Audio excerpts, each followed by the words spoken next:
Won't you come and stay with me?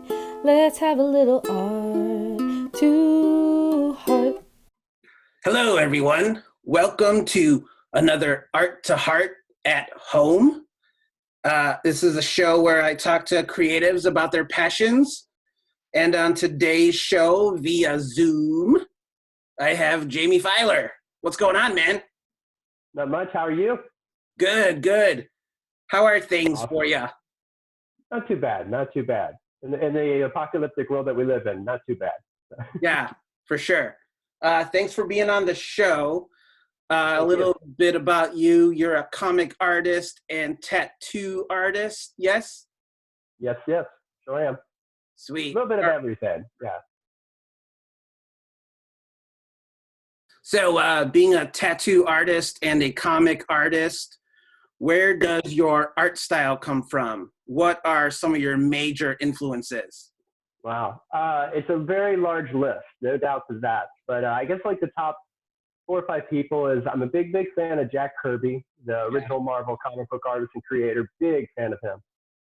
And then some of the Jack Davis, which was an EC artist who did a lot of horror titles. A lot of the comics I draw are like horror-based type stuff.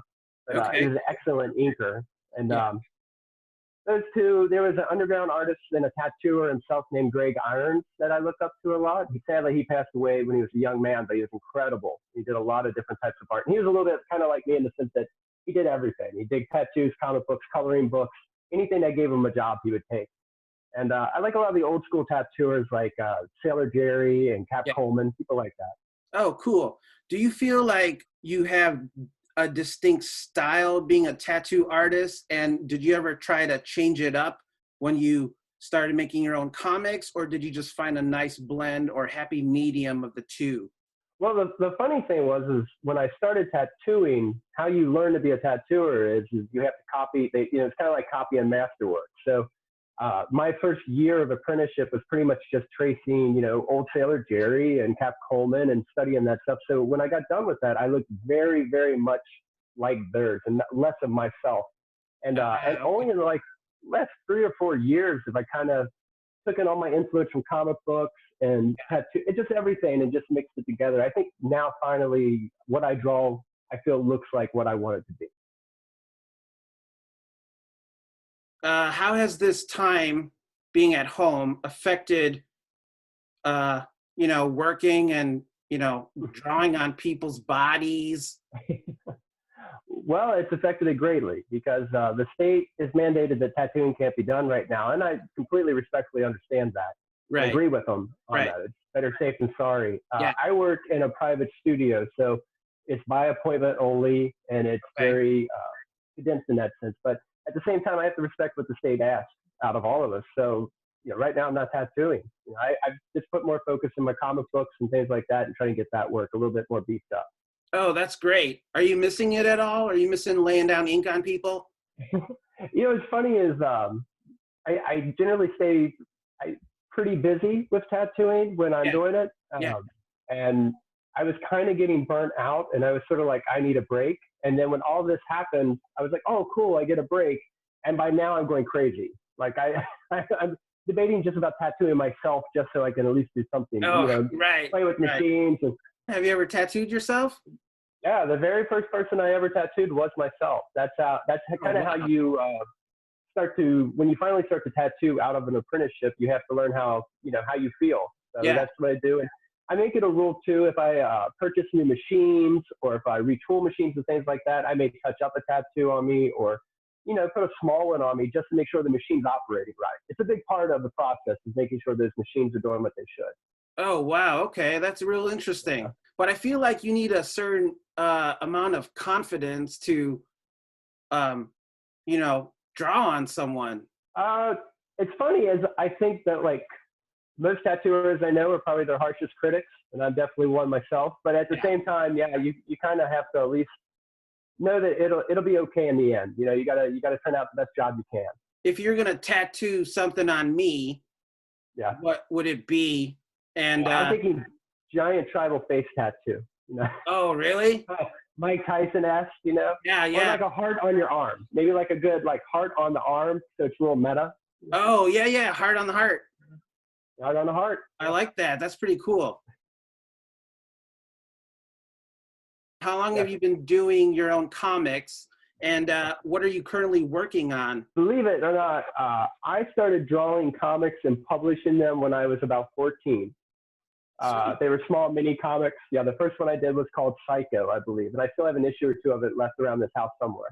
Oh, wow. Um, yeah, and then I was kind of going that way before I got into tattooing. I did, I had pinups in different books and had some contacts with a couple of bigger companies that I was talking to at the end. So then I kind of decided that that just wasn't the path for me when I went into tattooing. Sure. In the last few years, I've kind of went back to that. And right now, I've actually, in the last month, I did I want to make sure I get there's a 3-page comic strip that I'm doing for a zine called Stranger Zine, which is kind of a lot of the, trying to think of what it's kind of like Instagram comic art. There's like a weird group of people that it seems to be. It's kind of like the people in the, that are doing more like underground work currently. Okay.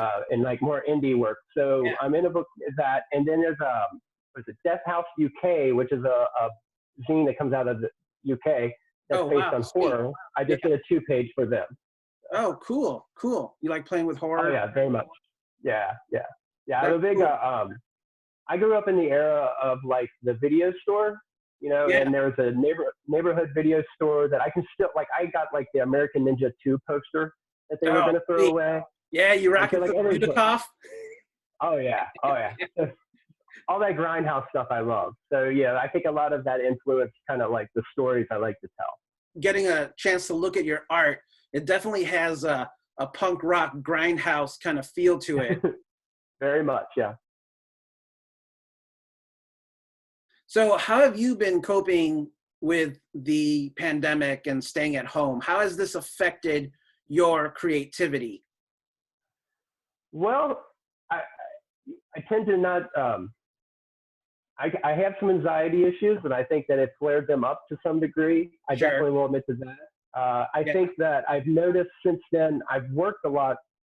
I definitely work a lot. Like I put my head in the paper just to kind of maybe get out of the world and read the news less and draw more. Fantastic. But yeah, it's a good goal.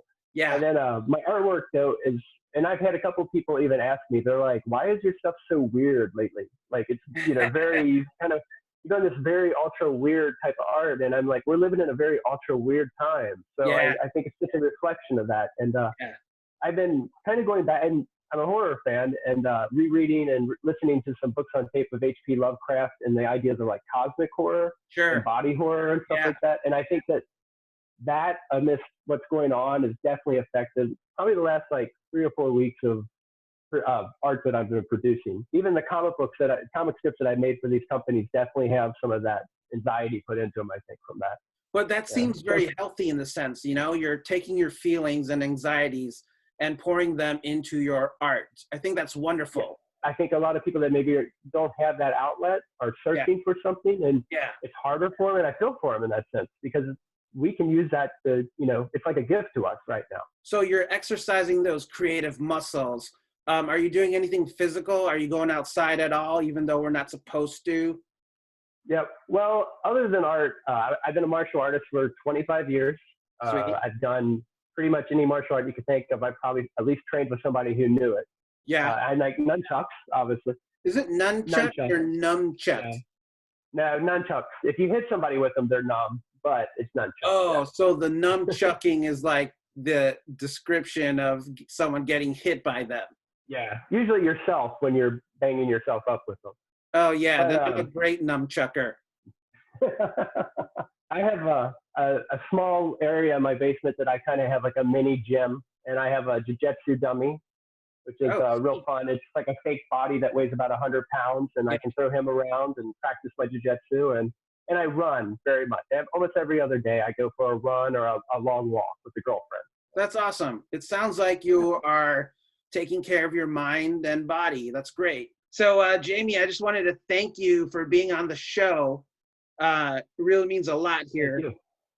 So there's a tradition of Art to Heart where I don't know how to end it. So do you have like a cool sign off or way for me to say bye? See you later. Yeah, that's. Adios, guys. Have a good one. Have a great day. That's always a good one. Have a great day. Oh, look, see, you went from generic to positive. I dig Yeah, that. might as well. Yeah, for sure. Awesome. Well, thanks again. Hey, thank you. I appreciate it. Y'all take care Bye. up there. Bye.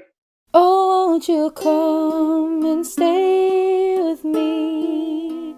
Let's have a little art to heart. A little bit of a part-time ninja is what I always like to sweet. call myself. So, Yeah, part-time ninja. That's awesome. yeah. I'm a part-time lover. Ain't nothing wrong with that. So you mentioned every martial art known to man. Feels like it some days. Are you a master of hip hop keto? Afraid not. No master, no.